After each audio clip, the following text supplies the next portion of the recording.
अहम ख़बर है नाज़रीन अवां खे आगाह करियो पिया रूजहान में बनो ऐं दोलाणी बिरादरी जे ॿिनि धुरनि में झेड़ो थियो आहे। फायरिंग सबबि 4 ॼणा क़त्ल थी विया आहिनि। पुलिस वाक़िए वारे हंधि पहुची लाश खणाए सिविल अस्पताल पहुचायो आहे। वाक़ियो पुराणी तकरार तां पेश आयो आहे। वधीक जांच कई पे वञे, पुलिस जो इहो चवणु आहे। बिल्कुल नाज़रीन, अफ़सोसनाक ख़बर असां शेयर कयूं पिया। रोजहान में बनो ऐं दोलाणी बिरादरी जे ॿिनि धुरनि में झेड़ो थी पियो आहे। फायरिंग जे नतीजे में 4 ॼणा क़त्ल थी विया आहिनि। पुलिस वाक़िए वारे हंधि पहुची लाश खणाए सिविल अस्पताल पहुचाया आहिनि। वाक़ियो पुराणे तकरार तां पेश आयो आहे। वधीक जांच कई पई वञे, पुलिस जो चवणु आहे। इंतहाई अफ़सोसनाक ख़बर असां शेयर कयूं पिया। रोजहान मां बनू में दोलाणी बिरादरी जे ॿिनि धुरनि में झेड़े दौरान फायरिंग जे नतीजे में 4 ॼणा क़त्ल थी विया आहिनि। इंतहाई अफ़सोसनाक वाक़ियो पेश आयो आहे, जंहिं बाबति तव्हांखे आगाह कयूं पिया। पुलिस वाक़िए वारे हंधि पहुची लाश खणाए सिविल अस्पताल पहुचाया आहिनि।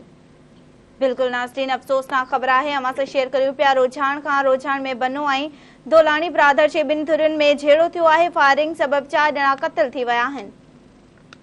पुलिस वाक़िए वारे हंधि पहुची लाश खणाए सिविल अस्पताल पहुचायो आहे। वाक़ियो पुराणी तकरार तां पेश आयो आहे। वधीक जांच कई पे वञे, पुलिस जो इहो चवणु आहे। जी नाज़रीन, आगाह कयूं पिया। रोजहान में बनू ऐं दोलाणी बिरादरी जे ॿिनि धुरनि में पुराणे तकरार तां झेड़ो थियो आहे। फायरिंग जे नतीजे में 4 ॼणा क़त्ल थी विया आहिनि। पुलिस वाक़िए वारे हंधि पहुची लाश खणाए सिविल अस्पताल पहुचाया आहिनि। जी नाज़रीन, आगाह कयूं पिया। पुलिस जो चवण त वाक़ियो पुराणी दुश्मनीअ तां पेश आयो आहे। वधीक जांच कई पई वञे।